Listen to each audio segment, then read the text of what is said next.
Dr. Pepper, Fanta, water. Which one's the healthiest?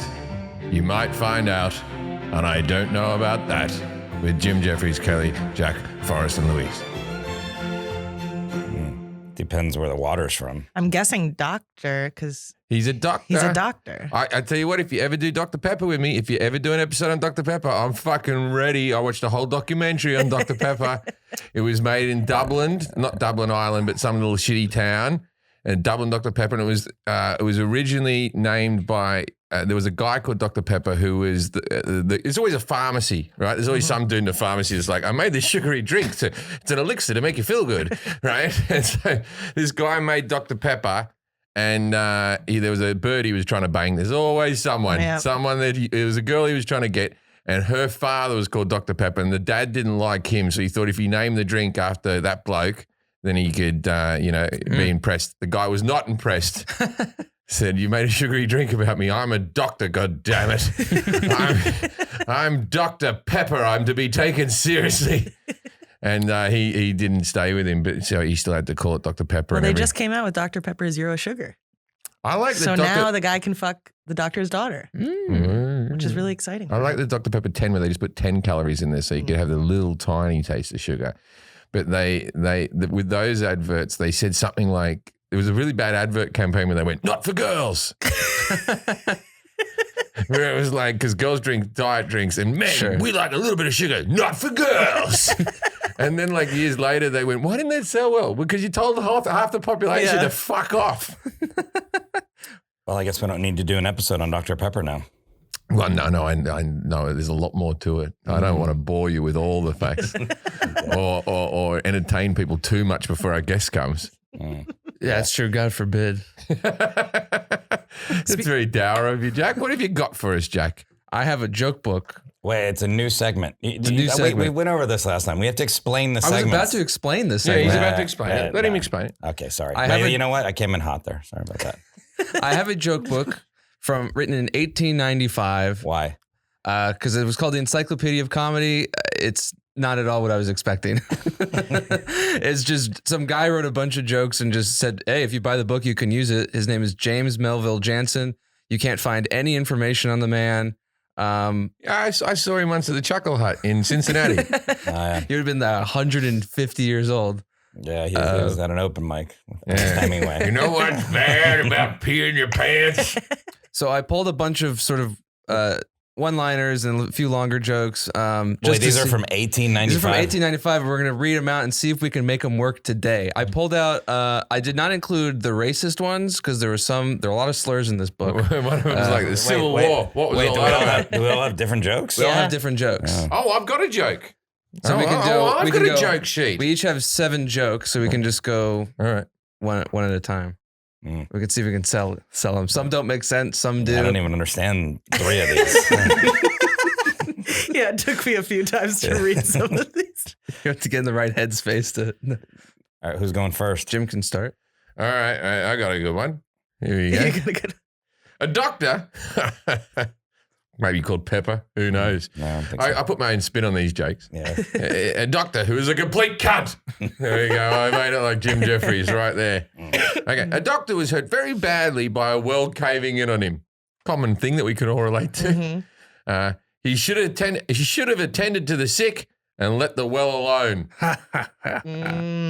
Yeah, I get it. Yeah. He went after the well and then it caved in on him when he should have just attended to the sick. It's a play on words, you see. I got one here that I just thought of. Tompkins, just some guy. I don't know where they get the names. There's a lot of jokes with just some guy named Tompkins. I don't know why. That's his best friend. Tompkins named his baby Macbeth because he murdered sleep. What? Not sure. That's it. What? Say that again. Tompkins named his baby Macbeth because he murdered sleep. Yeah. He's a good sleeper? He's a good sleeper. Yeah. Wow. Pretty funny. Here's one that definitely makes sense to me. Never throw your old shoes in back alleys because alligators are dangerous.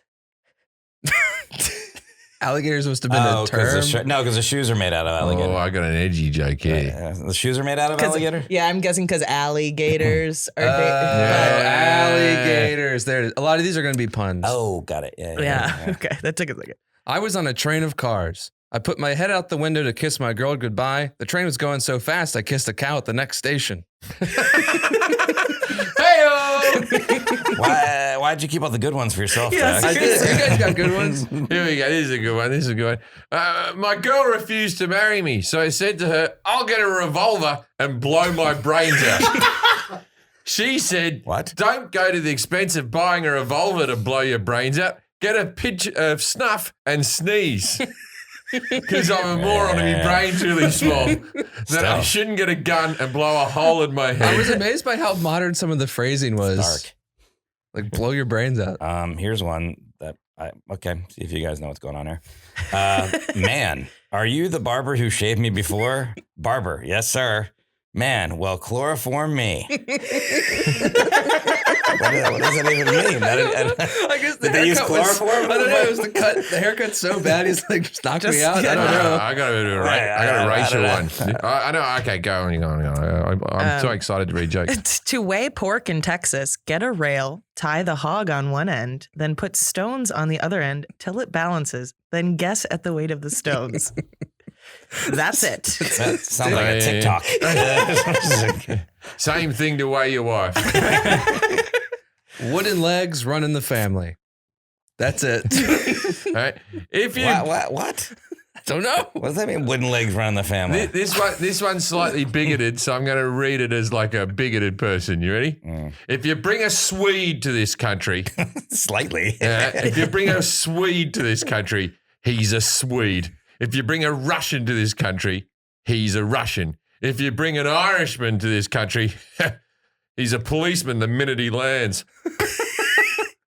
Damn, he's never gonna live that down. There's also a lot of Irishman jokes in here. Yeah, I have one on my sheet too. Well, that's the thing is we do them all as Irish jokes and you do them all as Polak Yeah, we or do Polish. Polish or that type of stuff. And so I found it weird. Like, It's not even that bad though. Like I know like Irish people are like, you don't even know we had it bad too. And then you hear that and you're like, yeah, real bad. Yeah, no, they all did get jobs as police officers. That's why, like in those old movies, there's always like an Irish police officer. Seems There's like a a lot of fact. just like, Irish people are stupid jokes in this book. Yeah. A lot of them just didn't make sense anymore. A friend of mine was afraid of being buried alive. I told him there was no fear of that, as the doctor said the body had to hang 25 minutes before it was cut down. It's happening over on your sheet. Okay. So much murder happening on mine. So Why? much dark humor in 1895. I have a lot of deaf and dumb guy jokes in there. Right. I have a lot about Read women. one of the deaf and dumb guy jokes. There's a really long one. Do the long one. And if the deaf guy says anything, do the voice. Okay. Don't do the A voice. deaf and dumb man was arrested for manslaughter and was to get his hearing the next day. While he was in, they already gave away the punchline. This is a poorly written joke. Just keep going. While he was in his cell locked up, he was dancing and singing as though he was happy. So the keeper wrote on a piece of paper, "What makes you feel so jolly?" The deaf man wrote back, "Because I'm to get my hearing tomorrow." Yeah. But they said the guy wrote the joke wrong. Yeah, 1895, people were dumb. And deaf. This is like, hey, my girl says she's not old, but she's got wrinkles in her face so big that the flies go in them to hide. That's 1895 dice. Blacksmiths are great rascals, for they forge and steal daily. Gee, Oh, okay. yeah, forging still. Yeah, that's good. Yeah. Okay, here. Okay. I tell you. I bought a hat for my wife and I had to run home all the way. What for? She said, I was afraid the style would change before I got home. There you go. Rodney Dangerfield, 1895. My brother was shaving himself and he accidentally cut off his nose. He dropped the razor and as he did so, the razor cut off his big toe. I haven't read this joke either, so I'm going to be surprised when it happens as well. Okay. He was in such a hurry to stick his toe and nose on that he stuck the nose in the place where the toe ought to be and vice versa. Now, whenever he wants to blow his nose, he has to take his shoe and stocking off. He sneezed the other day and his shoe fell off and hit a lady in the face. Wow.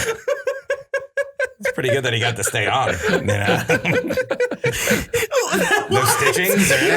This is the dumbest premise for a joke I've ever heard. It's so crazy. Yeah, his nose was on his foot. He sneezed. The shoe came off, smashed the woman in the face, and it stuck in there because her wrinkles were so wide. You know what's good about that joke is it's brief. I really like, they really get to the point right away. I tell you, I went to church last Sunday with my girl, and her bonnet was so loud I couldn't hear a word of the sermon. All right. What? Yeah, it just sounds like these are like sentences that don't have endings. I have a one-line joke. Can anyone tell me what it means? Right? I don't know what this I'm means. still trying to figure out chloroform. You guys just going over that? It says a pair of tights, 2 drunkards. Because being tight means you're drunk. What? It does? Yeah. Really? I thought it was being loose. It's like meant an you're old term. drunk. It's an old term. If A you're pair of tight- tights, 2 drunkards. Well, that just sounds like 2 drunk people, you'd call them a pair of tights. Would be Yeah. the way you'd Who's say this him. guy that wrote this book?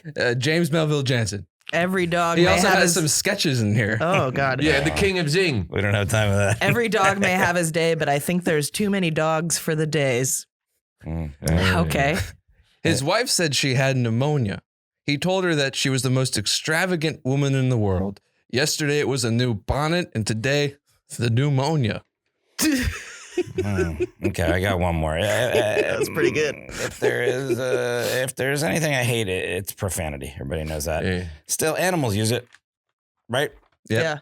You do? You know about it? Yeah.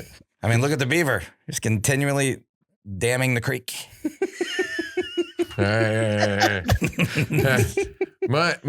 Good delivery. My girl had scarlet fever. She also liked books. You could say she was well read. Yeah. That wasn't You one of made the that jokes. one I up. just made it up to You see made it if up. you could That see. would work. I can write an 1818 joke. Scarlet fever makes you red? No, because the color. I might try to make it as bad as these jokes. If I put my effort Did you really in- make that up? Yeah, I made that up. Oh, okay. That's a good one. It did sound like it. Yeah, it fit. It fit. I was like, wait, I don't remember that one there. Oh, I got another one here too. There was a deaf and dumb guy, and I said to him, "Hey, can you hear me?" And he couldn't. Wait, do the other deaf and That's dumb the end of joke. it. I just do made that the up. other deaf and dumb one though. Okay. I suppose when deaf and dumb people marry, they may be said to be unspeakably happy Here's one because that's they full. don't speak. Why is it? Why wouldn't they just say he's deaf and can't speak? Like, I Just call think it that's mute. what dumb. I think that's what dumb was back in the day. no, I know. Yeah. I don't Yeah, know. we know. I don't know. I don't know. Thanks. We didn't Thanks, think. You seem genuinely confused. We just didn't think Helen Keller wasn't intelligent. Why are stockings like dead men? Stockings. Stockings. Oh, because you mean stalkers? Like socks. Like stalkers. Yeah. Why are stockings like dead men? Well, when they are past their healing, their souls have departed and they are in holes. Yeah. Pretty good. Makes you think. That one. Yeah. Yeah, it really makes you An think. Irishman walked into a manhole. Oh, we're not done? Dumb cunt. You have another Irish one, right? Yeah. How do you know all the jokes we have? We've just been reading these all night? You know how many I read through to pull these? Wow. Let's move on from this. Okay. Let's read some ads. Green. Give me a C. C. Give me a H. H. Give me an E. E. Give me an F. F. What does it spell? Chef. What was the first word? Green. What's the second word? Chef. Say them together. Chef Green. No. Green chef. We got so close. Yeah, Me and Green Jack, Chef. we're in the car driving over here, practicing. Green Chef is a USDA certified organic company that makes eating well easy and affordable with plans to fit every kind of lifestyle. Green Chef lets you choose from a wide array of easy to follow recipes, perfect for keto, Kalen, or the keto diet. Keto diet, paleo. I always have to use the sunscreen. And plant-based diets, or even if you just want to eat healthier. Recipes are quick and easy with step-by-step instructions, chef tips, and photos to guide you along. I assume that's photos of the food, not of the chef. of the chefs. Just pointing his finger like, I have a tip for you. He's a French chef. With Green Chef, it's easy to eat well and discover new recipes every week that everyone will enjoy. Forrest, you use the Green Chef.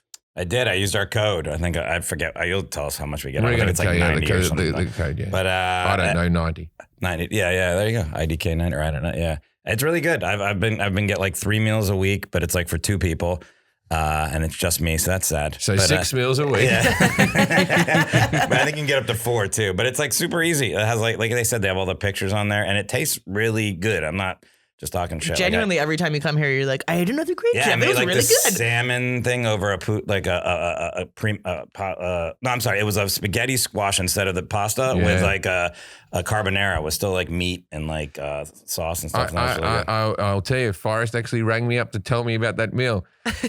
We call each other too much. Yeah. Green Chef makes staying healthier and on track easier than Good ever stuff. with satisfying home cooked dinners. Recipes include pre-chopped ingredients for the, you might not have knives ready to go. Green Chef. Pre-made sauces. You may not have a sauce maker. Dressings and spices so you can get more flavor in less time. Go to greenchef.com. 90 I don't know. Use the code 90 I don't know to get $90 off, including free shipping. That's greenchef.com/90 I don't know. Use the code 90 I don't know to get $90 off, including free shipping. Green Chef, the #1 meal kit for eating well. Okay, Fabletics Men represents the every guy who wants to look and feel his best without breaking the bank, you know. They keep it simple, cut out the crap, focus on what counts, and do things better than anyone else. They're the Jesus of clothes. That means Lululemon quality of half, and for half the price, because they know guys deserve nothing less than the best gear on the market. Go to www.fabletics.com/IDK for access to an insane deal. Get your first 2 pair of shorts for just $24. That's $12 a pair when you become a Fabletics Men VIP member at checkout. All styles, all colors, no exclusions. It's an insane deal because they know once you try the gear, you'll be hooked. Why should you become a Fabletics VIP member? Something to think about.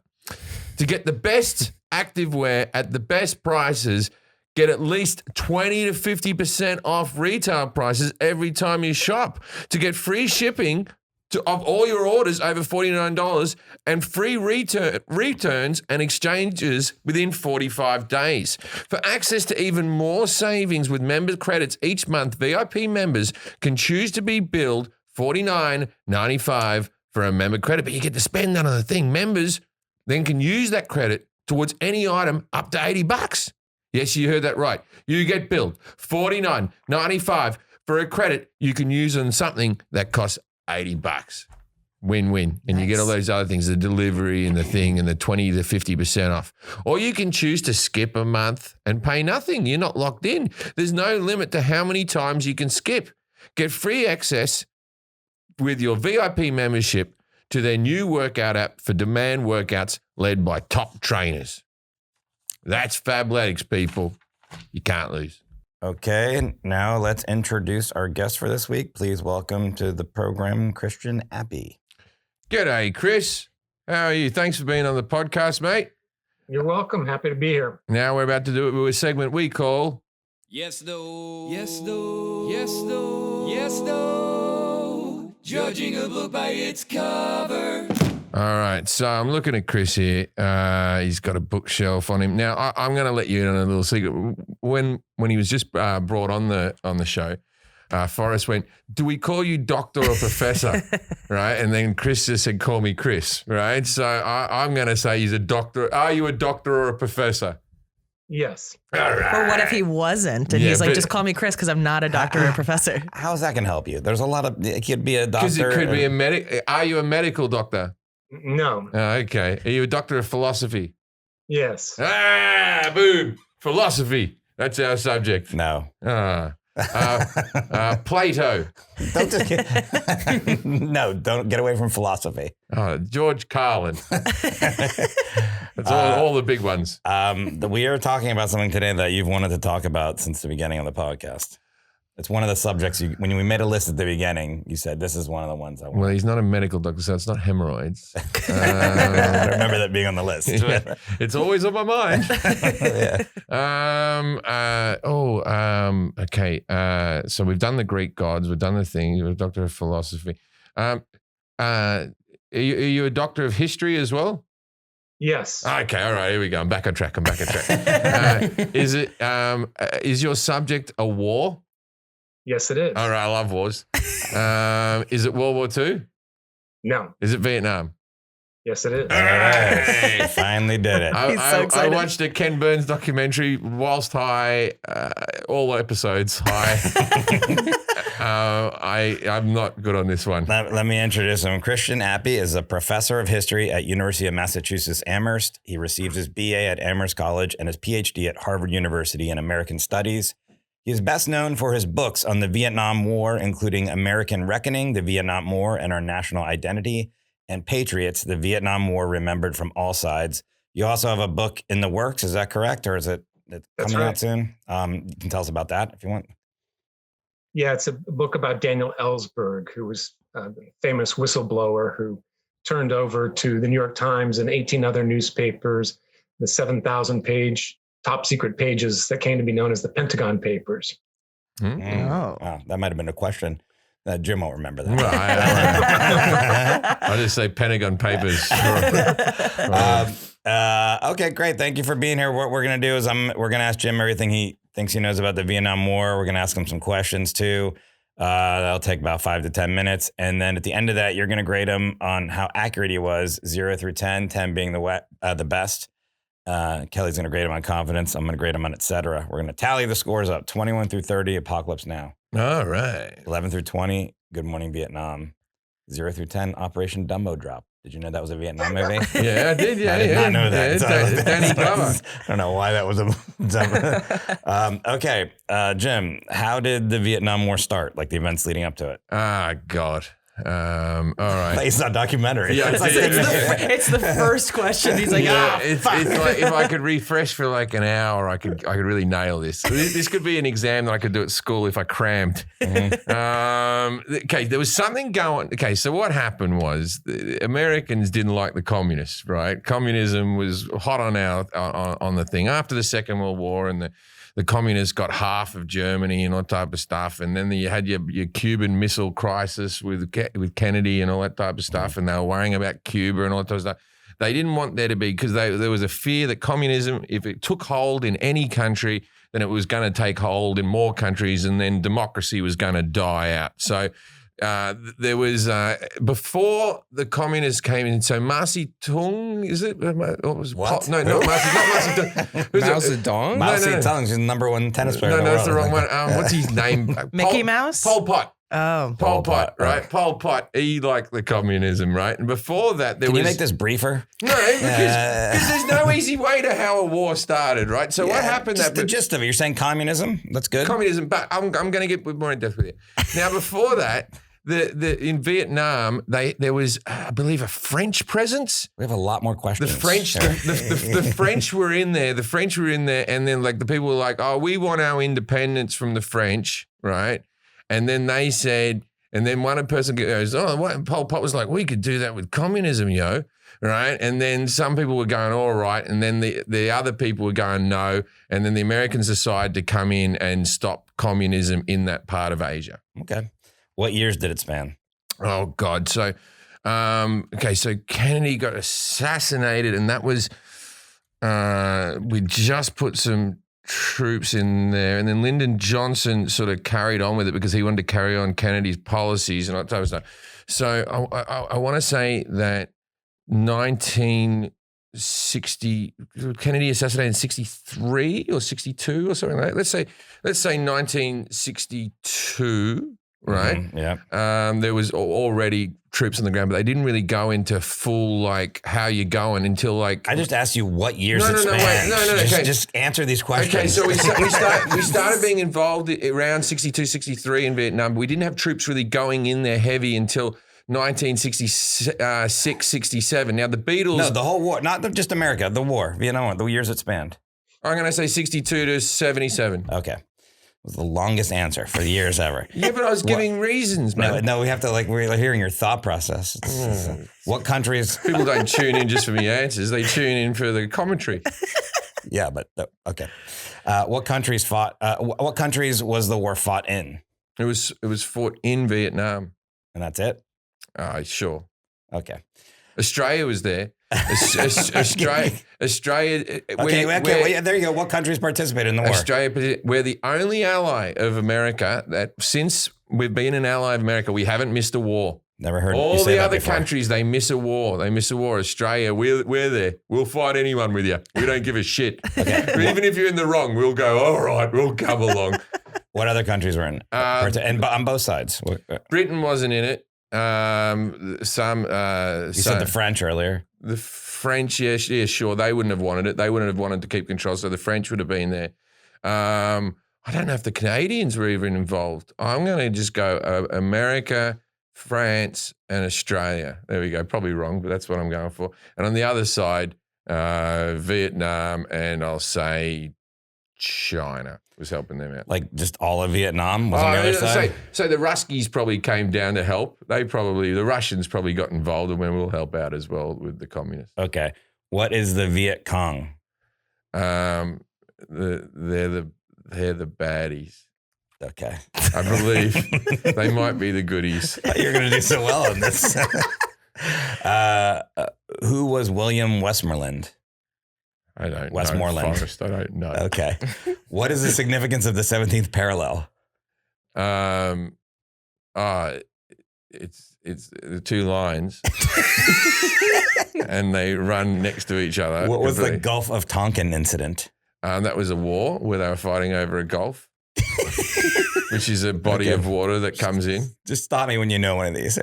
Operation Rolling Thunder? That was when AC/DC toured. Okay, we're just going to ask a few more here. You don't think that's the name of an AC/DC tour? That sounds awesome. Could be. Ho Chi Minh Trail? Oh, the Ho Chi Minh Trail is where people went up and down through the country. And Like a trail. Yeah, no, but it was a roadway. It was like a roadway of sorts where the communists could travel through and all that sort of stuff. And they did a lot of fights on the Ho Chi Minh Trail. Okay. Do you have any idea of the number of casualties on like the U.S. side, the Vietnamese side, other countries? I don't want to underestimate this one. I'm going to say we lost 200,000 American soldiers. What about Vietnamese? Same. Okay. Exactly, huh? Yeah. Okay. Yeah, one Eye for for one. an eye. It's like a game of Call of Duty. Do you know what napalm is? Yeah. Okay. What about Agent Orange? He was a guy who was. This documentary really stuck with you, huh? He used to work with James Bond. Get me Agent Orange.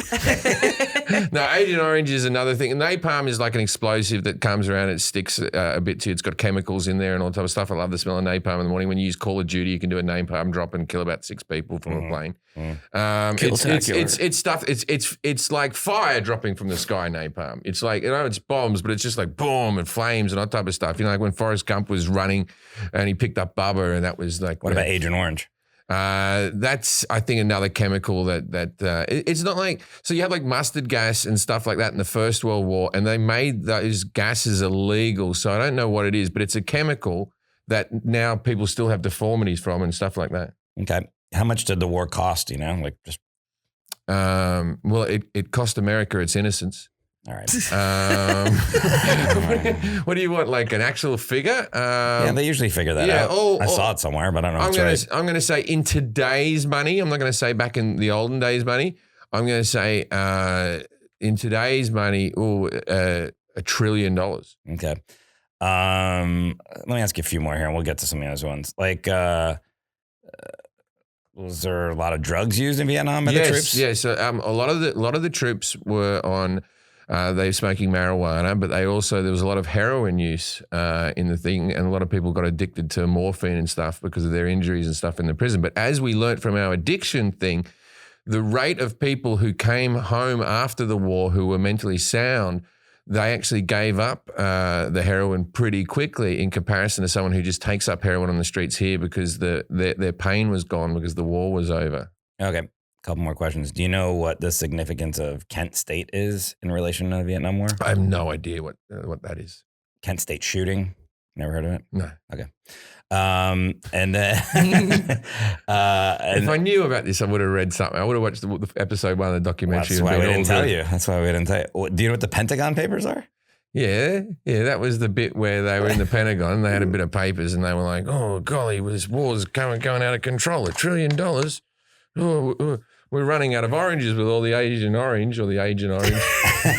And so Vietnam veterans in general during the war were treated differently in the United States than, let's say, World War II. Like, why was that? Do you know? Because, well, a lot of that had to do with that the Vietnam War was the first war that Americans got to see on television. So, you know, the propaganda around World War II and even the Korean War and World War I was like, our boys are out there helping the people. Here we go. Want to travel the world? Become a soldier. You know, that type of stuff, right? Now, with this one, they just saw the horrors of just people running away with their kids burning and all that type of stuff and bomb drops and all that type of stuff. So the hippies came along and they were like, peace, man, we don't need war. And so when the soldiers came back with their medals, they weren't given a big welcome back. A lot of them were spit out in the street and they were called baby killers and all this type of stuff. And, you know, so they weren't given respect, mostly because of what the media had shown and also because a lot of people thought the war was immoral and wrong. All right. Thank you for waiting there, Chris. How did Jim do? 0 to 10, 10 being the best. Ooh. That's the first It kind of went downhill, I have to say. I was impressed that you got France in there at the beginning, origins of the war, but I have to give you a 2. All right. Yeah, no, I didn't think I was doing well. That was I the love first that you said it oof went we've ever downhill got. because the first answer was like 10 minutes of like, well, and then it went downhill from there. Confidence, yeah, no, I before you answered the questions, I would have said your confidence is very high, but I'm giving you 1. Yeah, it's not my. Look, you get me World War II, I'll go for it. I tell you, Vietnam's not me strong sport. Etc. You get 0. 3. Operation Dumbo drop. But that's good. That means we'll learn some shit today. Okay. All right, good. We'll get it all out the next 40 minutes. I watched a 12-hour documentary and then I still didn't learn anything. Christian, Appy, how did the Vietnam War start? What were the events leading up to it? Well, I would date it all the way back to 1946 when the United States helped the French re-enter into what they called Indochina, their colony, and to reconquer it. That led to a bloody 8-year war, sometimes called the first Indochina War, the French Indochina War, which the French decisively lost in 1954, whereupon the United States moved in to try to build a permanent non-communist country called South Vietnam. That American phase spanned from 1954 to the communist victory of 1975. So briefly, in American terms, it was a Cold War battle against communism. Jim was right. There was this sort of domino theory, this idea that if communists took hold, even in a country like Vietnam that posed no threat to the United States, it might spread to every neighboring country. From the perspective of the Vietnamese, however, it was regarded as an anti-colonial revolution, first against the French, and then against the United States, who they saw as a new kind of colonial power, one that didn't want to take direct control, but wanted to rule by proxy. So they would refer to the United States as imperialist or neo-colonialist.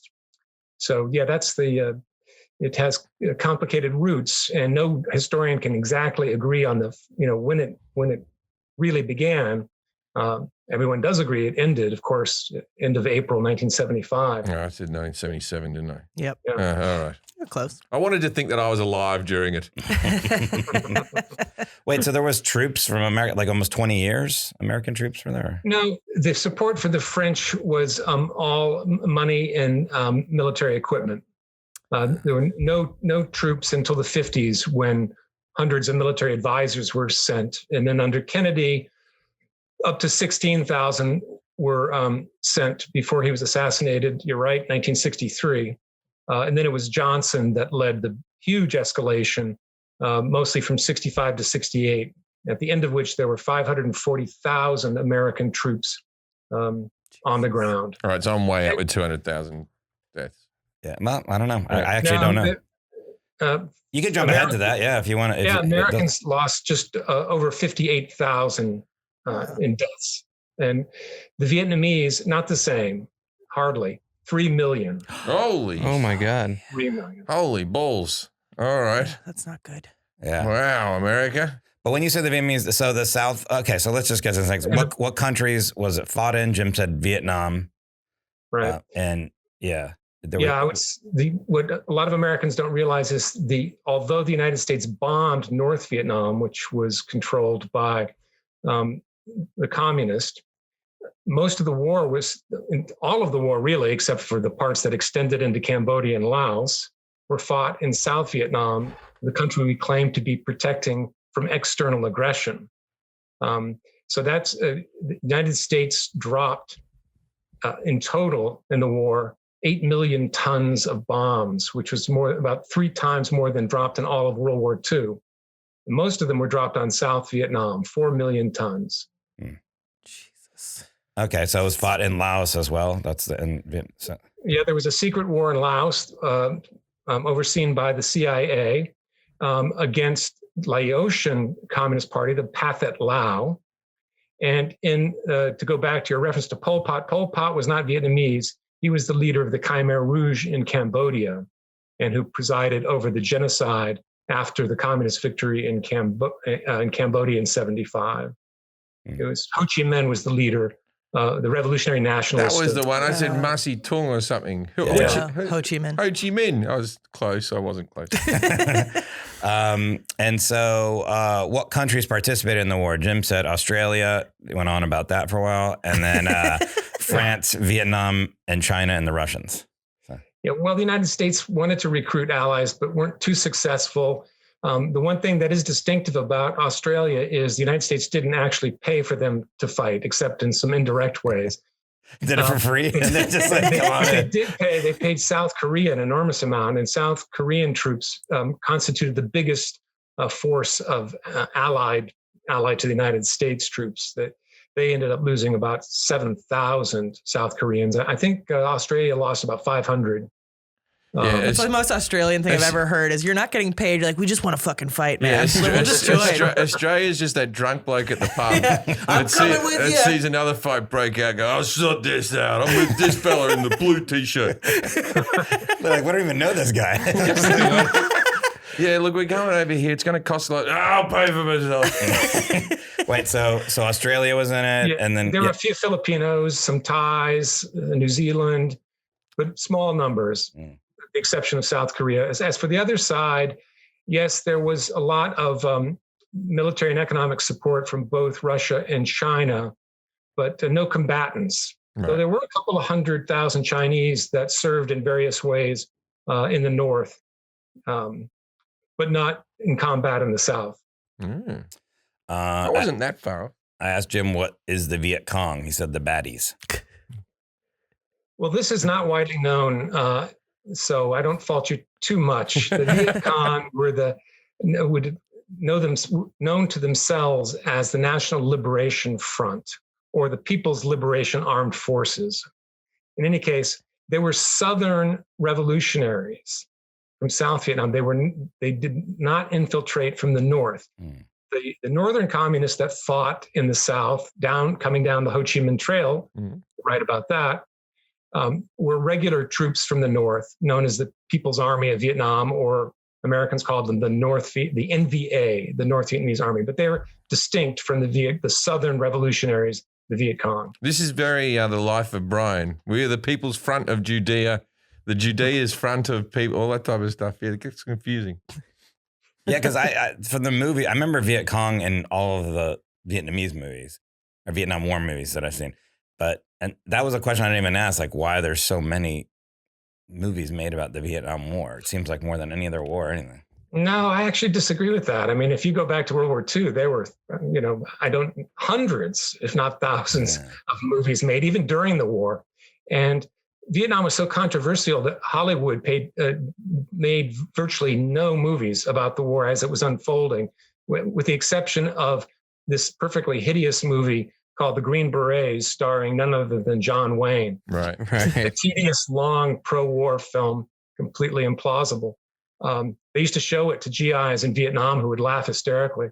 But so the Vietnam movies, when they started to come out, in the 80s, and there was a run of them, but since then there haven't been that many. I would argue that why they all came out in the 80s, like so 10 years after the war had ended, we have all these films from Vietnam. I would argue is because the music in the 80s sucked so badly, and all the great songs, whenever you watch a Vietnam movie, you're like, these are some good tunes. And then it's like, I see a red door and I want to, and you're like, this is great movie, right? And then like, if you had a war that broke out in the 80s that was really big, that movie's going to be terrible. Not as fun. They'd be playing yeah, some little bit of Miami Vice. Yeah. Spandau Ballet. Yeah. Okay, I don't even know where we're Who at. was William Westmoreland? Oh, yeah. He did not know. Did not know. I did not Said know. I didn't know who. Did you know, Forrest? Well, I You read read up it. on this. Yeah. I didn't. But before you read up? No. No. Okay, good. I still don't know who he is. He was a 4-star general who was the commander of American forces in Vietnam from 1964 to 1968. So he was like the Colonel Patton of his time. He was in charge and often blamed for things like very brutal policies like the search and destroy missions, the creation of free fire zones, the use of the so-called body count as the primary measure of success in Vietnam, which was a great incentive to just simply to kill as many people as possible. And if you happen to kill civilians, we won't be too fussy in counting them as all enemy dead. In fact, to go back to that horrifying 3 million dead figure, roughly half of them were civilians. Oh, God. Yeah. Oh, terrible. Because you see all those movies, they always like burn down the village as soon as they leave. Yeah. And it must have been tough on blokes who just got a letter through the mail, like you're in the war, and then like a year later they're burning down fucking villages. Like, Yeah. how horrible. Yeah, that was I know it all by movies. That was the Michael J. Fox one, the Casualties of War with I think Sean Penn or some of them. There's that- like I think That was the one that they Platoon. addressed that a lot in that movie. What's the one with Charlie Sheen? Not a Platoon. Platoon. Yeah, Yeah, that's a big thing, isn't Bloody Johnny Depp. It's one of his first roles. He's burning down a village. Bloody Johnny Depp. What is the significance of the 17th parallel? Jim said it's the two lines and they run next to each other and he trailed off.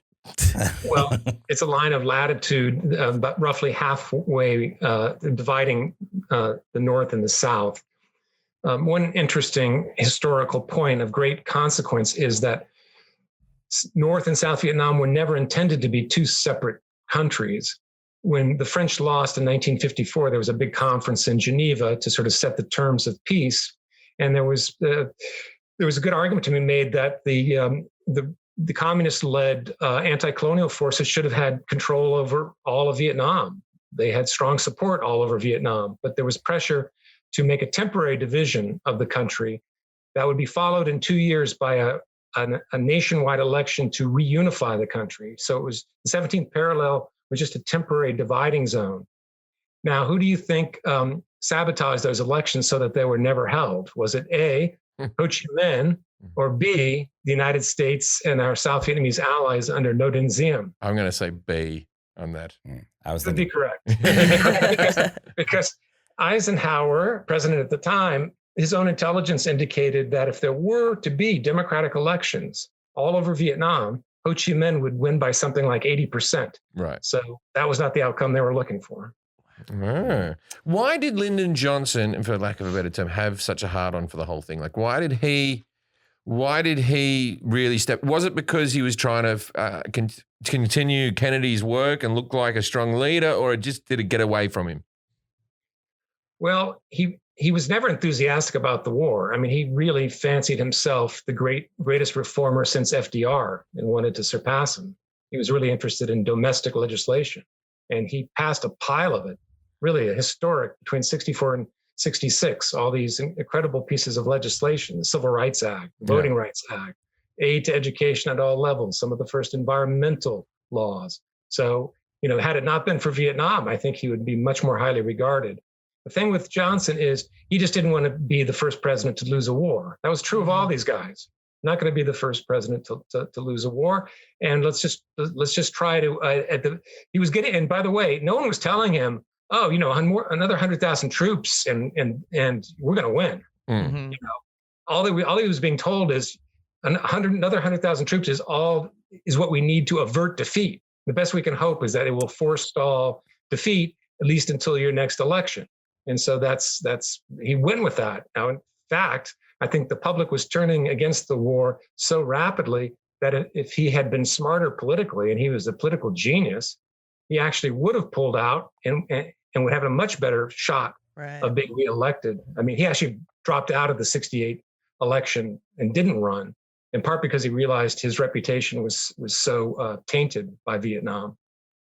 Not everyone has convenient access to high quality meat. People who has high access to high quality meat?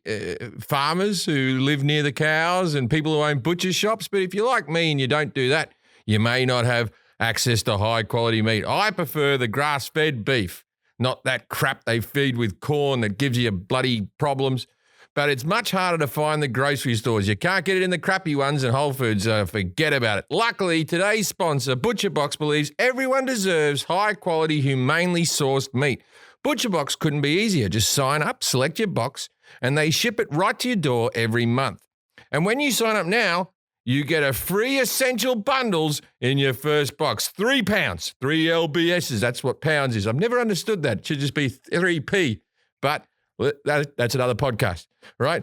3 pounds of chicken breast, 2 pounds of pork chops, and 2 pounds of ground beef, all for free in your first box. Who doesn't love free meat? My wife doesn't. She's vegan.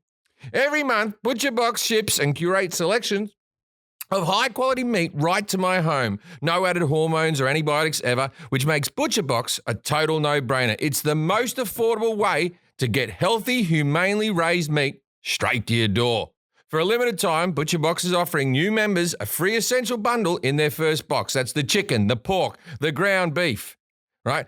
All for free in your first box. Just go to butcherbox.com/IDK. That's butcherbox.com/IDK for the free essential bundles in your first box. That's 3 pounds of chicken, 2 pounds of pork chops, and 2 pounds of ground beef. You can't get a better deal than that. I forgot what I was going to say. It was another Lyndon Johnson question. I forgot now. Go, you asked for it. Okay. Gulf of Tonkin. Oh, I know me question. Okay. I know me question. Okay, so do you say that America lost the war? Because I hear some people say in America, it was basically a draw. You lost, right? Absolutely. Yeah. But the key thing here is the United States had the military power to occupy South Vietnam as long as it wanted. We could still be there. But what you have to understand is that the war is determined by politics. Mm. The United States failed in Vietnam because it was never, the government it was supporting in Saigon never had the broad or sufficient support of its own people to really with great fervor take the war against the insurgents. Otherwise, the outcome might have been different. But it was a defeat. One of the most sort of staggeringly surprising defeats in world history. It's one of the reasons why these generals were pulling their hair out. How is it, and Nixon himself, and Kissinger and Johnson, how can what they call this little fourth-rate pissant little country beat us? Every country's got a breaking point. So when I was in school, we were taught that we lost the war because of guerrilla warfare, and we didn't know how to fight guerrilla warfare. So you're saying it was more political than that. It was more. It was done in offices. It was lost. Yeah, and it's true that the blunt and brutal way that the war was fought did more to recruit Vietnamese to the other side than to win their hearts and minds. I mean, that was always this debate. How can you wage a war in a country where you're widely perceived as hostile and invaders, and at the same time, win their allegiance to a government you're supporting? They immediately look like collaborators, and and puppets, as they were called by the communists, the government in Saigon, referred to as puppets. Did any American soldiers stay after the war? Because you always see in movies, they've always got like a girlfriend or a child at the end of the film. Is that all a lot? And then at the end, you see that whole thing where the helicopter takes off from the embassy. Then they all get to the battle, the aircraft carriers, and they're pushing helicopters off so they can fit more people who are flying in or rowing in or whatever like that. What was that like? Because you even see Miss Saigon. The second act starts with them talking about orphanages filled with children from GIs and all that type of stuff. Am I rambling or am I making? Well, no, I mean, it's the GI staying after the war was not a thing. Not a thing. Okay. Basically, everybody got out. But you're alluding to the so-called fall of Saigon, the end of the war, or as the communists called it, the liberation, the final liberation. It was totally bungled, as was so much else by the United States. I mean, it was not an orderly departure. The United States, I think, bears great responsibility for not doing a much better job of helping to evacuate the Vietnamese who had cast their lot with the Americans, and were vulnerable. The war was not followed by the kind of bloodbath you saw in Cambodia, but hundreds of thousands of people were rounded up and put in so-called re-education camps after the war, and many of them would have been spared that if we had begun the evacuation sooner. We had a kind of delusional ambassador at the time who waited to the very last minute to order an evacuation. It was so late they couldn't even use ships and planes. They had to rely on these helicopters flying off the tops of safe houses in Saigon and even the embassy itself. So did America accept many refugees after the war? Yeah, there were hundreds of thousands, and ultimately there over 1 million overseas Vietnamese settled in the United States, also in other countries, France and so forth. But it was a very traumatic experience for them. They had not only lost a war, they had lost their country.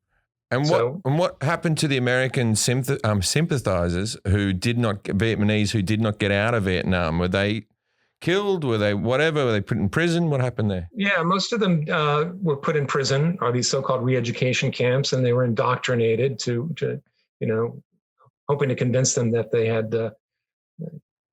had sold themselves over to the Americans and the imperialists.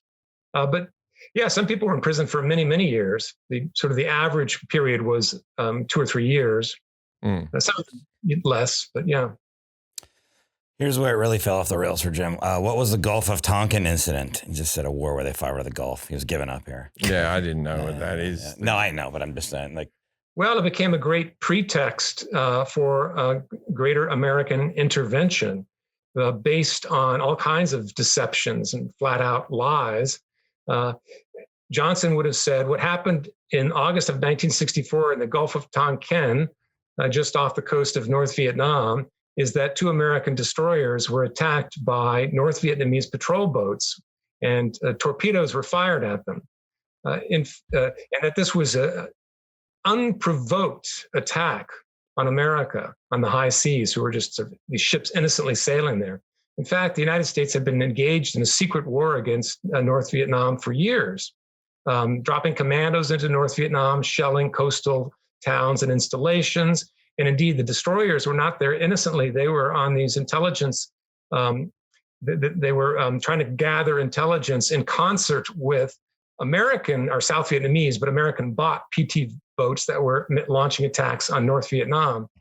But it became the pretext not only for a raid of sort of 60 warplanes to go hit targets in North Vietnam. By the way, those ships received no damage whatsoever. Right. There wasn't a single American casualty. There was maybe one bullet actually struck.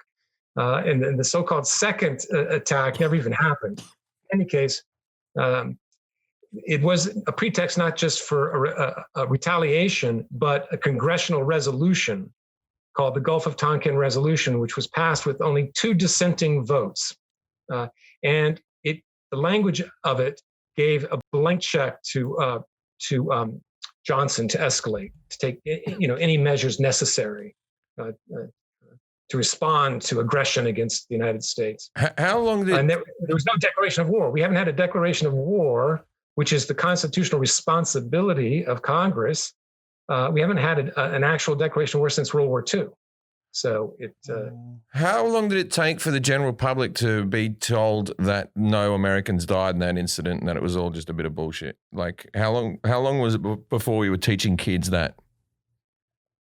It took some time, but I would say certainly within 2 or 3 years, Oh, okay. a lot of serious questions were being raised about it. It didn't take long. And that's one interesting thing about that whole period. You had this really dynamic, vibrant anti-war movement. I mean, the way it's been caricatured in the post-war decades is, in my mind, a complete sort of demonization and caricature. These sort of hippies that really just want to keep safe from the war. And even you refer to this idea that they were spitting upon returning veterans. That may have happened a few times, but nothing like this myth that it was routine, that these anti-war activists would line up at airports to try to, Right. yell at returning veterans. In fact, one of the least known aspects of the war is that a lot of veterans themselves were completely disaffected, certainly by 69, 70, and 71. The level of dissent and outright mutiny was getting to a level late in the war that American commanders were increasingly concerned about the ability to continue to field kind of a fighting force. So you're saying Forrest Gump is not accurate? Is that what you're trying to tell me right now, like historically? What percentage of Americans supported the war? Because all you see in the movies is people who are anti-war. You must have had a lot of support for it as well, right? Because we see how much the country is divided now. Was that a big thing? Yeah, no, it took a long time for the public opinion to shift. All through the early 60s, really until about 67, a majority of Americans, in one way or another, supported the war. They might worry that it wasn't being effective, or a lot of hawks really thought it should be fought more aggressively. Let's invade North Vietnam, which we never did. We bombed it, but we didn't, in fact, invade it, in part because there was a fear that that might draw the Chinese directly into the war, as it had during the Korean War. But yeah, it was a slow process. But when it turned, it turned. I mean, by 1971, 71% of Americans said the war was a mistake, and even more astonishingly, 58% said it was immoral. Now, since the Korean War and Korea got separated into two halves, and you got Vietnam in like that, has America since Vietnam fought against anyone about communism, or except for the Cold War, of course, with the Russians? But has there been any bullets shot in the defense of capitalism? Just domestically. Well, these small wars, like in Grenada and so forth, but no, not anything like Vietnam. I mean, to that extent, I think the experience in Vietnam did provide a kind of check on American military interventionism, at least up until 9/11, and then all of that constraint went out the window. But that doesn't mean we haven't been involved all over the world. And still, throughout this whole period from 1945 on, every American president has been devoted to military primacy in the world. And, this is, I think, called American imperialism. Also, I think that communism isn't just, no one's really thinking it could take off again. Well, Bernie Sanders on his way. Yeah, the socialist with the free medicine. In the domino theory, if you think about it, it's not just a political theory of anti-communism or democracy. It's also an economic theory about capitalism. Because, when you say, what will happen if another country falls like a domino to communism, we're not going to have access to their markets, and their resources and their labor. Was there a Vietnamese resource that we were like, because everyone goes, went into Iraq because of oil. What? Pho. It was pho. We wanted their pho. What's it called? Pho. The noodles, noodles in a broth. Yeah, no. Vietnam per se was not of great economic interest, but these presidents were thinking globally, regionally. They wanted, they were concerned that the biggest domino was Japan. They wanted Japan to have trading alliances all over the Pacific Rim. The biggest prize was Indonesia with its oil, and Malaysia had lots of tungsten and tin and other rubber. Vietnam had some rubber, I tell you, Japan's never going communist. I've been to Japan. Anything with that many computer games and Hello Kitty dolls, it's not ready for communism. They're too fun. They're too fun. There's never been a communist walking around in a robot suit.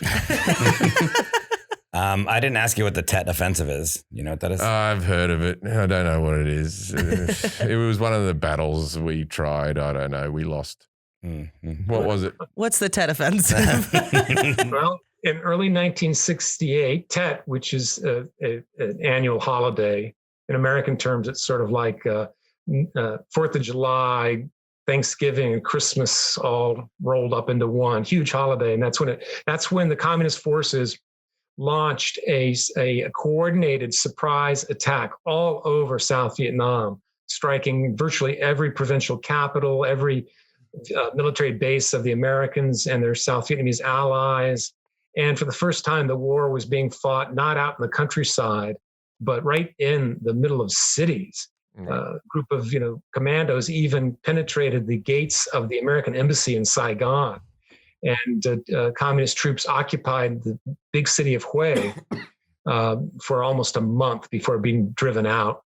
So the significance of it is that it was such an incredible shock to the American public, who had been told for years that, well, it's a long and dirty war. We have to be patient, but progress is being made. The enemy is tiring. Their morale is collapsing. We've sort of got them on the ropes. The end is at light at the end of the tunnel.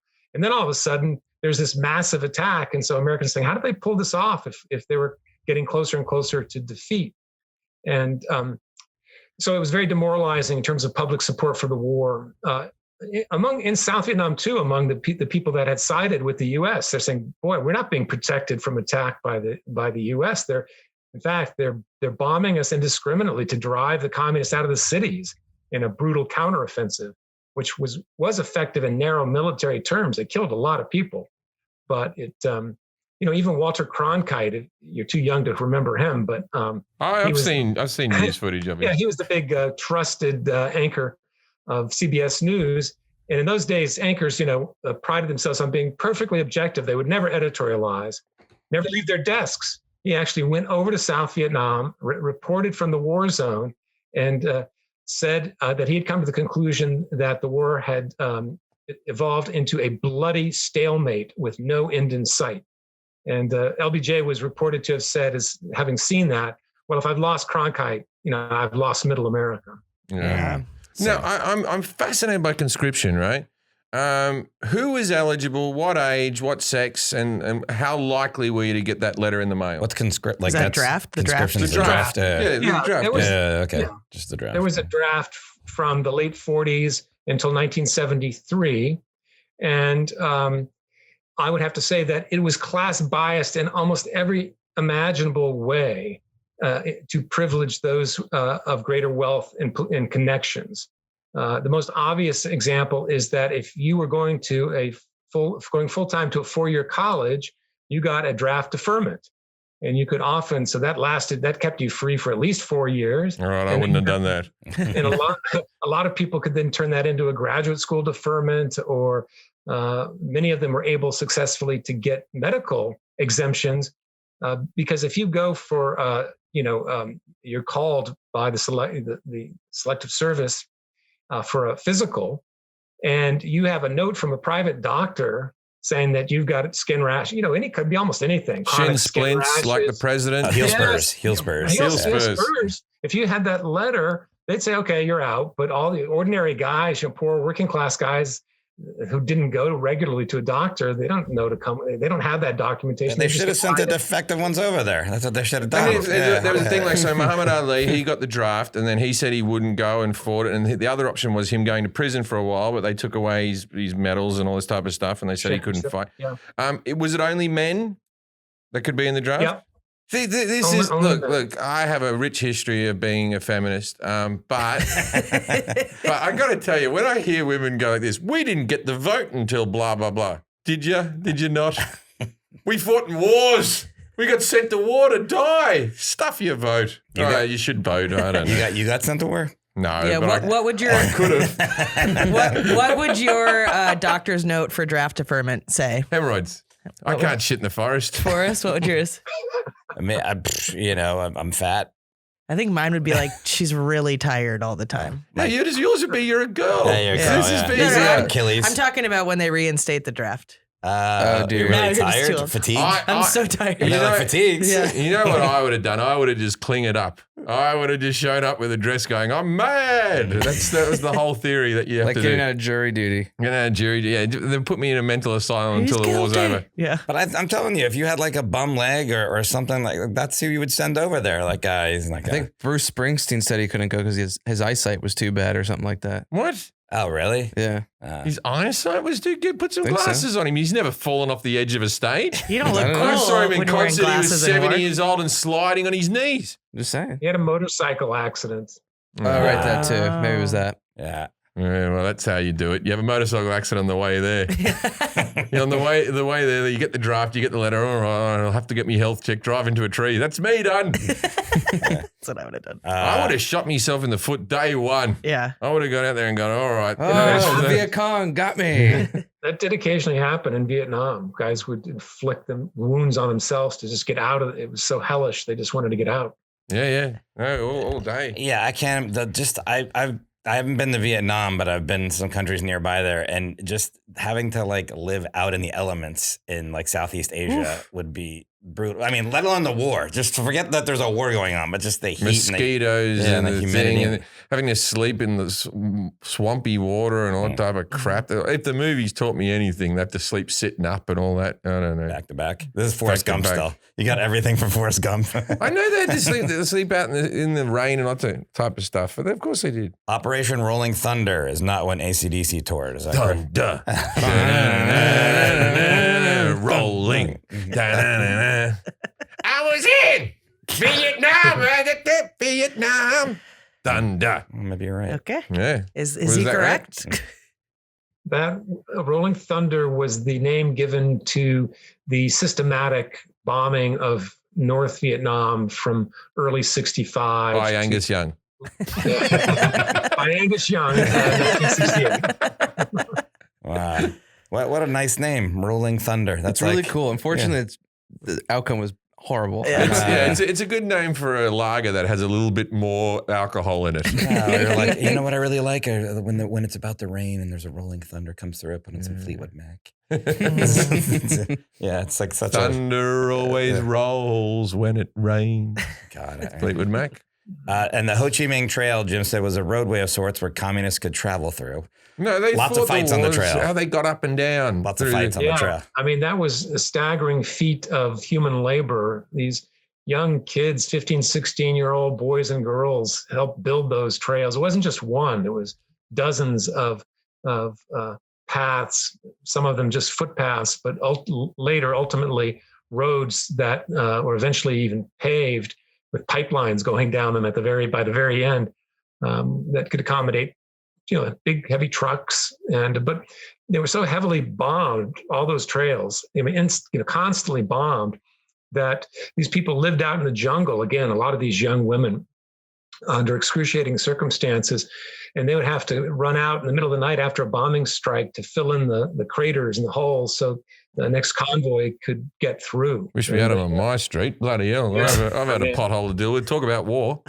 right out the bloody front of me fucking house. I almost stepped in it once. Hell of a thing. I'm so sorry for the. Is the Ho Chi Minh Trail, is it still around? Can you still, as a tourist, walk it or It's like a drive it hiking- or a anything hiking or trail hike now. it or something? Yeah, there is actually just a book coming out later this year that writes about the Ho Chi Minh Trail today, and it's sort of a tourist book.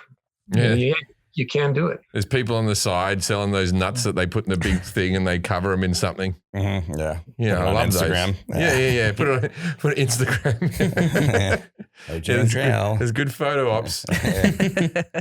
Casualties we already talked about. You said 3 million for the Vietnamese. Just quickly before that, while we're still on the Ho Chi Minh Trail, is there still landmines? Can people still walk this? Or I assume landmines are still a big problem over there, right? Oh my God, yes. And not all of the whole region, Laos, Vietnam, Cambodia. There have been undoubtedly more Vietnamese killed after the war by stepping on unexploded ordnance than Americans died in the war. Oh, Holy shit. There've been Still these teams. today? Occasionally, though, there's been a lot of effort to try to train groups and to train farmers. Like if you see something, don't touch it. Call in this trained group that'll come in and remove it. Is it? But Are the problem they is there were these American bombs? Yeah, most American bombs. I mean, the Vietnamese didn't have any bombs. Mm. I mean, they had mines, but they weren't nearly as dangerous as these unexploded bombs. Some of them 500-pounders. But Fuck. we also had these things called cluster bombs. Well, we still do, but we pretend not to use them anymore. But it's like a big bomb casts out these little tiny baseball-sized bombs, and inside those baseball bombs are like hundreds and hundreds of little razor-sharp darts that go out in a 360-degree direction. And sometimes those little baseballs are still in the ground. Some kid goes and says, "Oh, look, this is pretty interesting." They pull it up, and it just, you know. Now, I would think that the bomb would have gone off by now. You know, like I have, if you have beer in your cupboard for 5 years, it's no good. You know what I mean? Like, Yeah, how are they you still think- good? Yeah, and they don't all go off, but 2% of all bombs that were dropped were duds.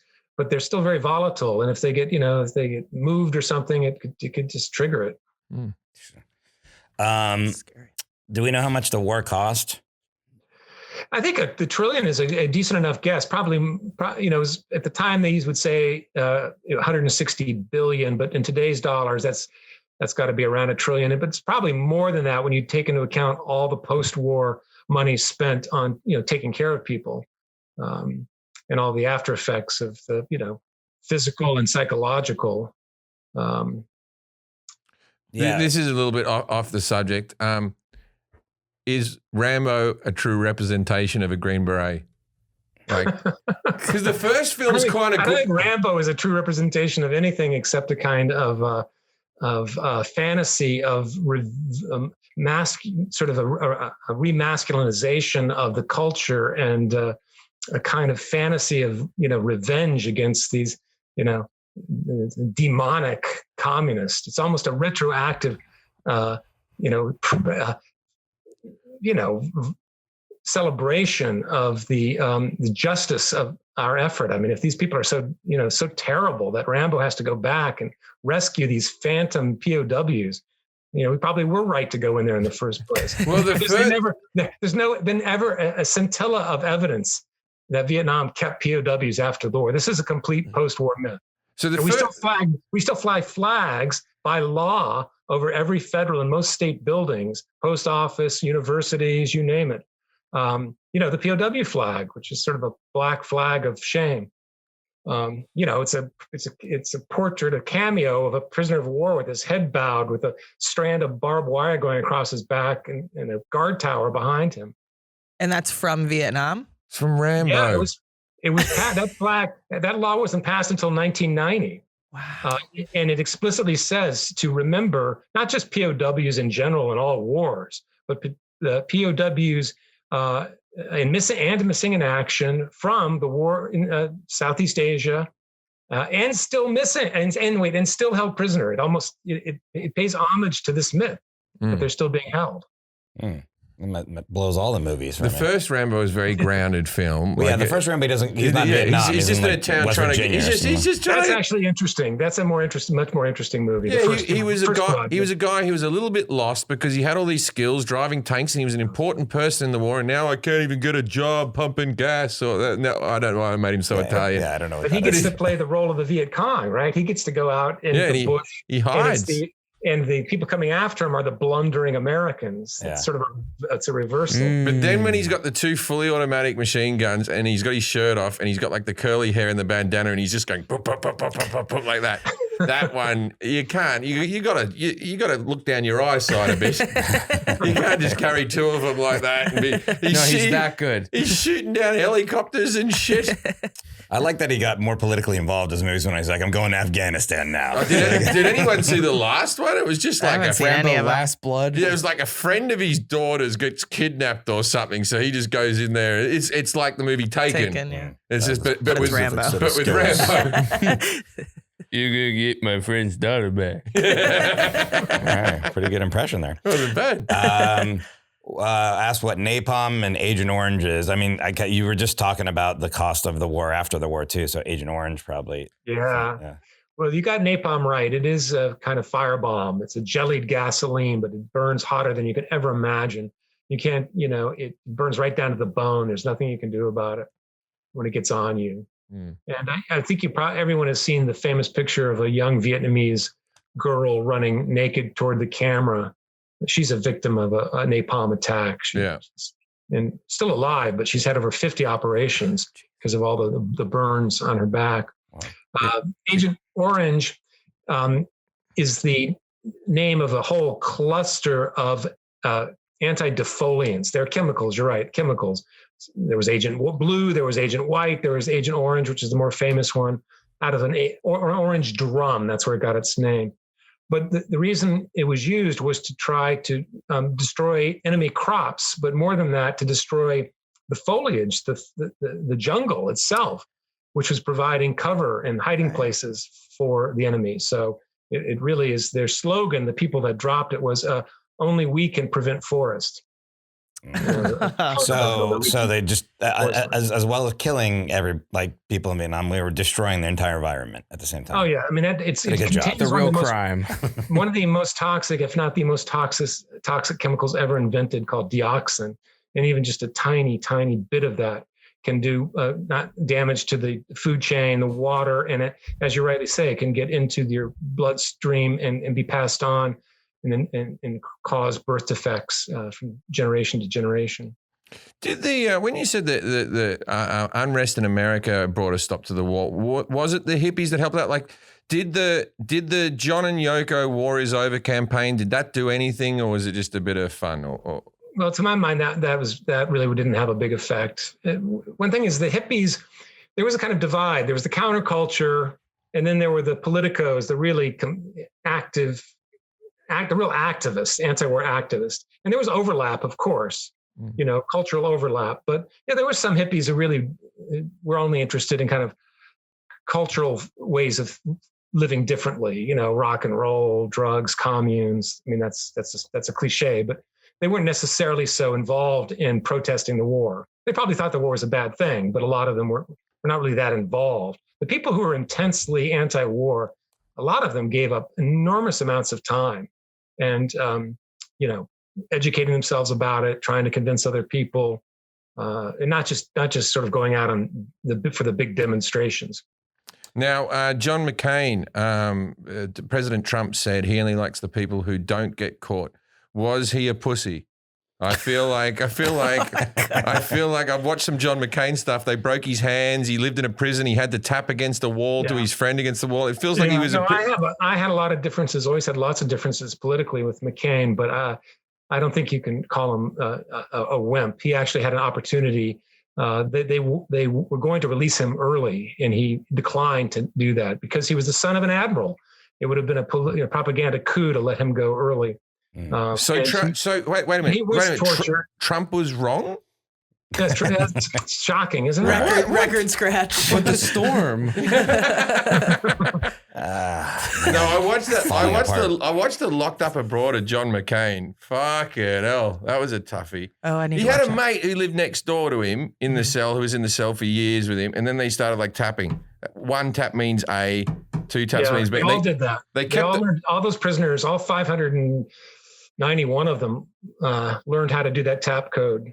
He lived next door to this guy forever and ever and ever. One time they moved him, but they moved them with bags on their heads, to a different cell. And then years and years later, when McCain was a politician, whatever, the guy came up to him like, I was the guy that was next door to you with the tap. And he's like, man, you're all right, you. I feel like the story was this pretty good version of it. It was pretty sweet, though, that they didn't see each other and they had this relationship for so many years. It was quite adorable. Yeah. So in the movies, the troops are always doing a lot of drugs. Is that true that they were doing a lot of drugs? And if so, how were they fighting if they're always high? I don't get that. Have you ever seen a guy on meth? That's the best. I play Call of Duty High so much better. On heroin? No, on heroin I play it terribly. I feel like being on drugs, though, you wouldn't heroin. be afraid of. No, they're always doing heroin or smoking opium in the movies. Yeah, I don't feel 'cause like it's that's like a fucking- fighting drug. That's fucking sick, dude. That's on their downtime. Yeah. We should love our enemy, man. Yeah, have you ever slept back to back with me in a swimming pool? So they're like, hey, Get on a bit of smack, man. we don't have a battle for 2 days. Let's do some heroin. Like that. Yeah. I don't know. Were they doing that many drugs? It gets greatly exaggerated. I mean, it's true. Late in the war, marijuana was everywhere. Everybody was smoking it, but not necessarily before combat. I mean, it was much more in the rear and down times. And heroin was prevalent and incredibly cheap. I mean, you could get a little vial for $2 that was, unbelievably pure. Some of it, by the way, was carted to markets by the CIA, who were buying it from the Hmong in Laos, in a way to recruit them to the anti-communist cause. They were helping getting their opium to market, and a lot of it ended up in South Vietnam and in the arms of GIs. Though they didn't shoot as much as often, they would put it in cigarettes and lace marijuana with it. I would say it's possible that as many as 10 by the end of the war, the final years, 10% of American GIs may have been addicted to heroin. And 30% may have tried it once, a few times. But which is significant. 10% is I sure. would have been all over that if I was in the war. For sure, yeah. Let's make this thing go a little if you're trying to faster. get through the tour, Heck yeah. it made time go by faster. And and with all the weed you're smoking, which makes time go slower. You always see them using the gun barrel as a pipe. That's always footage of that. I don't know if it was one bloke, but I always see the same Was it guy. Platoon? I think in the movie Platoon. Yeah, but you see document footage of that as well. Okay. Yeah. So that was you don't have an apple to make a little. Yeah, you ball make out a of. little thing out of an apple. You do it that way. Yeah. They didn't have apples there, probably. Coconuts?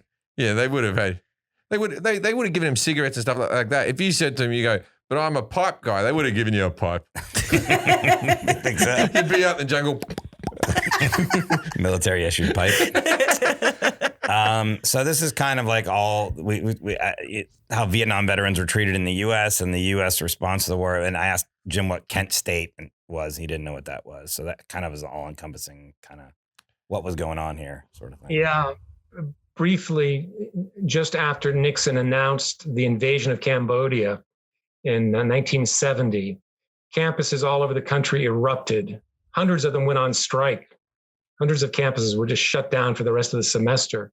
And at Kent State in Ohio, like everywhere else, there was a rally to decide whether or not they were going to go on strike. And the National Guard had been called in the night before because there had been a few downtown disturbances and the ROTC building had gotten burned down, which also happened at a lot of campuses. And the Guard began trying to get the kids off this common, drive them off the common, and started using tear gas. And the students would throw the tear gas back at them, and so there were rocks thrown back and forth. And eventually the Guard, a small contingent of the 1,200 guardsmen that were on campus, it was like an armed camp, walked up this hill, about a group of, I can't remember the number, say 20 of them, turned, simultaneously, making it look like a planned sort of maneuver, turned like 180 degrees or more, aimed down the hill at a group of demonstrators, students, some of them taking a knee, some of them standing up, and all basically at once began firing their weapons for a period, doesn't sound like a lot, 13 seconds, but if you're at the receiving end of that barrage, it seemed like forever. 4 of them were killed. 9 of them were injured, including one was paralyzed. Of the 4 that were killed, 2 of them were not even participating in the demonstration. They were just walking between classes, and they were over 300 feet away. I mean, way away. Doesn't say a lot for our National Guard. People didn't even know the National Guard had loaded weapons. A lot of them weren't even sure. I mean, it's crazy that they were loaded. Then Neil Young wrote a song about it. That's how I learned about it. Within days after. Yeah. Was there only one incident of someone coming up and putting a flower in the barrel of a gun at a protest? Because that seems to be the most like famous of that. Yeah, not much, but people may think it because it's a famous picture from the protest at the Pentagon in 1967, where they stick a a blossom into the Yeah. rifle guardsman's rifle. All right. So I wouldn't have done that. I He would've would have put- been still busy doing the I heroin. would have put a Philly cheesesteak on top of the barrel like this, like just sit down and have that. then you would have been like, He'll be in a better mood later. He'll cheer up. then you would have eaten it. Or hand him a Yeah. Pepsi. Nah. I would have handed him a Pepsi like Kendall Jenner. Yeah, that would have been a good thing. All right, this is part of the show called Dinner Party Facts, where we ask our guests to give us a fact about the subject that they're talking about that might be obscure, interesting, or that most people might not know that they can use to impress their friends, So Okay. I don't know if they impress your friends with the Vietnam War. Let me tell you. This is a kind of a crude story more than a fact, Love but it does have a source. I mentioned earlier that after a certain point, Johnson had no confidence that he could be successful in Vietnam, but he kept escalating it anywhere. So that's sort of it's a question. Why? Well, one day in the Oval Office, a bunch of journalists were pressing him on it. Why are you continuing to escalate this war that's so problematic and there's so much opposition to it? At which point he unzipped his fly, pulled out his penis, and he says, "That's why." Wow. Yeah, because he wanted That's free dicks, recorded. man. Robert Dallek, well-known presidential historian, cites that in the book. It is sort of a secondhand source. So, I can't. Johnson by name. But it's very typical. He did that he did weird stuff like He that. used to like to take meetings while he was sitting on the toilet, didn't he? He used to tell people he'd be having his shit. That's when I do all my texting. I It's understand. almost like yeah. a lot of our presidents have been bad guys. Because we had have to. Who did you interview that did the movie? Was it Rob Reiner or Rob Reiner. Rob Reiner did the movie about him a couple years back, and I remember watching it when you were doing the interview. And there was a scene where he's like taking a dump and Yeah. and there's people in a meeting and he's like, keep going. Which I appreciate that. I get that. I sometimes would like that. No time off. Yeah. Yeah. Okay. Thank you very much, Professor Christian Appy. That's APPY for everybody at home if you're looking for his books. As I mentioned before, they're American Reckoning, the Vietnam War and Our National Identity, and Patriots, the Vietnam War Remembered from All Sides. And please look out for his new book. You have like a working title for it, you said? Or? Yeah, I think I'm going to call it Ellsberg's Mutiny, War and Resistance in the Age of Vietnam, the Pentagon Papers, and Nuclear Terror. Oh, catchy. Yeah. That's a lot of things. Rolls off the tongue. Thank you very much for being on the podcast. Thank you so much. Thank you so much, Chris. It was Thanks very a lot. informative. Everyone, we gotta get out of this place. All right, it's time to go. Look, if you're ever at a party and someone comes up to you and goes, the bloody Vietnam War didn't involve the French, go, well, I don't know about that, and walk away. Thank you very much, Australia. Good night.